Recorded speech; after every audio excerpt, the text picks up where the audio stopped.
Would you rather break the rules you're expected to follow or break the system that keeps those rules in place?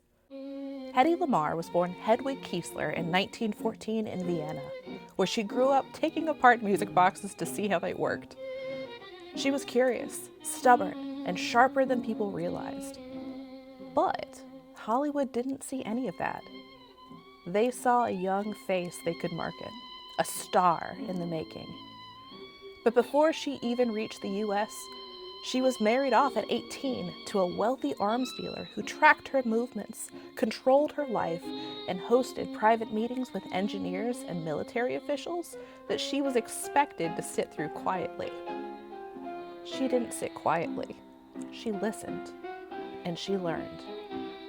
Hedy eventually escaped that marriage the way someone escapes a prison, in disguise, slipping out of the country, reinventing herself mid-flight. Hollywood embraced her instantly. The roles were glamorous, the premieres dazzling, but in between takes, she was sketching ideas on napkins, tinkering with inventions, doing what she'd always done, looking under the hood of the world. When World War II escalated, she watched Europe burn from afar, watched refugees flood into America, saw news of the German Navy jamming Allied torpedoes and sinking ships with families on board. She had sat in on enough weapons meetings during her marriage to know exactly how those jamming systems worked. And she had an idea. A way to make a signal hop between frequencies so fast the enemy couldn't track or block it.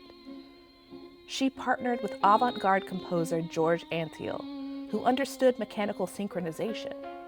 Together, they drafted a patent for a frequency-hopping system intended to protect Allied ships. They brought the invention to the Navy.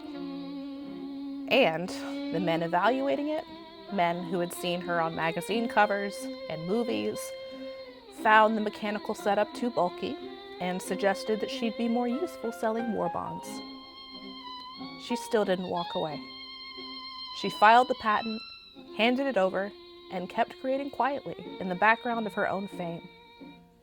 Years passed, then decades. The US military eventually pulled her design off the shelf and used it to secure communications during the Cuban Missile Crisis. Long after her name had faded from headlines, her invention evolved into the backbone of modern wireless tech. GPS, Bluetooth, Wi-Fi, all humming along on a rhythm she once imagined on a scrap of paper. And she lived long enough to watch the world finally admit what she'd built. Not in the spotlight, but in the quiet years, when recognition arrives too late to be loud, but still in time to be real. Hedy Lamarr's story makes its point without saying it.